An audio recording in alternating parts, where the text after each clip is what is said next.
The movie God, Sex, and Apple Pie is 9 people in their 30s who spend the weekend together in a cabin. Most of them have been friends since high school. The movie was a 6-year labor of love for writer-producer Jerome Corshin. Here's a scene with the main characters all around the dinner table. Does it have anything to do with the prophecies of Nostradamus and others? Maybe. Oil paint's bound to change the world, always have in the past. Hey, rock and roll has changed the world. Either way, at least he's got something in his head more than Grecian formula. Ooh. Grecian formula. Yeah, pretty boy dyed your hair. Hey, come on, this better not leave the room. Everybody in his family goes totally gray by the time they're 35. No, yeah. And we can't have the public seeing Golden Boy with any gray streaks. It's not good for ratings. I think men with gray hair look very distinguished.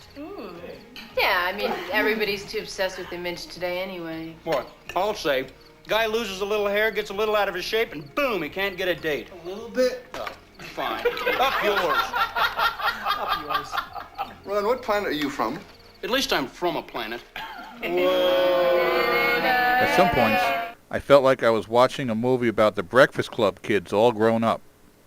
As the movie went on, however, I really got to know the third dimension of each character, which also made me care and want to know more about each of them.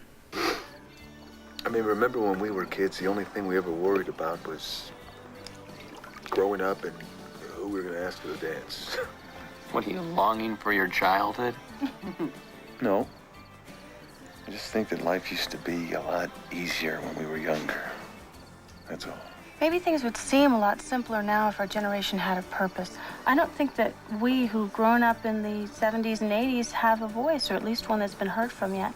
The voiceless generation. Where are they? Why haven't they spoken? Please tune in tomorrow and we'll tell you. Oh, wait a minute. She's got a point. I mean, we haven't had any real leaders emerge from our age group. And with the leader of that voiceless generation, please answer your cellular phone.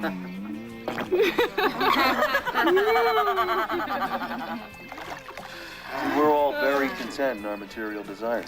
Speak for yourself. Come on, Trent, you don't have any desires? Yeah, you know how many desires, Dave? Ooh, yeah, he's got desires. Easy, cowboy. You think they'll legalize marijuana? Yes or no? What do you think? Yeah, Yes. absolutely. Yeah. Yes. Yes. I don't know whether they should or not. You know, if they do legalize marijuana, you could buy it at a grocery store in those big bulk food barrel things. The trouble with that is that everybody would walk by and sample the marijuana like they do the trail mixes and the yogurt peanuts. People would be in the store getting high all day long. The store wouldn't care because your grocery bill would subsequently go up 2,500%. Let's go shopping. They'd trick you, man. They'd come across a loudspeaker every 20 minutes with ho-hos on aisle 9. The interaction between them isn't just philosophical talk. Of course, there's just enough sex and violence thrown in to liven things up. As an independent film, the acting is surprisingly well done. The soundtrack alone is great and worth the price of admission. Amongst the many film festival awards it has won is the Silver Award from the Stony Brook Film Festival. If you're tired of what Hollywood puts out and are sick of mindless explosions, I would highly recommend you try God, Sex, and Apple Pie. Even though it's an independent film, the quality is comparable to a major Hollywood film. To find out more, log on to www.godsexapplepie.com. This is Andy Hersman for Access Central TV.